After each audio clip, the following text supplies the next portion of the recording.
Hi കൂട്ടുകാരെ, ഞാൻ ഇന്നിവിടെ ഉണ്ടാക്കാൻ പോകുന്നത് ഫിഷ് മോളിയാണ് കേട്ടോ. ഞങ്ങൾ 2 പേരുള്ളത്, അതിന് 2 കരിമീനും എടുത്തത്. നമ്മൾ മസാല ചേർത്ത് വഴറ്റാണ്. ഇതൊന്ന് വഴന്ന് വരുമ്പോൾ നമുക്ക് തക്കാളി ഇടാം.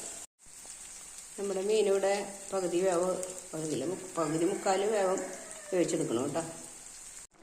മീൻ ഞാനിതിലേക്ക് വെച്ചിട്ടുണ്ടെങ്കിൽ ഇത് ഒന്ന് തിളച്ച് അരപ്പൊക്കെ ഈ മീനുമൊന്ന് ഒന്ന് പിടിക്കണം.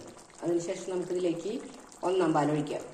നമ്മൾ ഇതിന് പുളിക്ക് വേണ്ടി ചേർക്കുന്നത് തക്കാളി വിനാഗിരി മാത്രമാണ് കേട്ടോ. പിന്നെ ഉപ്പും പുളി ഉണ്ടാവുന്നൊക്കെ ടേസ്റ്റ് ചെയ്ത് നോക്കാം, അല്ലെങ്കിൽ അല്പം കൂടി വിനാഗിരിയൊക്കെ നമുക്ക് ചേർക്കാം. 2 പാലൊക്കെ ഏകദേശം വറ്റി മീനൊക്കെ നമുക്ക് മസാലയൊക്കെ പിടിച്ചിട്ടുണ്ടെങ്കിൽ നമുക്ക് ഒരല്പം 1 പാൽ ഒഴിക്കും.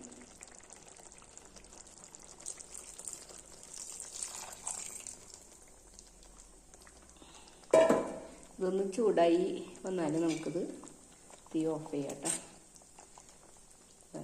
നമുക്കിത് ഫിഷ് മോളിയുടെ റെഡിയായി വന്നിട്ടാണ്.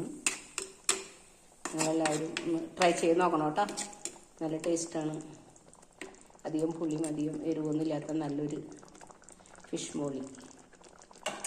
അടുത്തൊരു വീഡിയോയിലൂടെ വീണ്ടും കാണാം.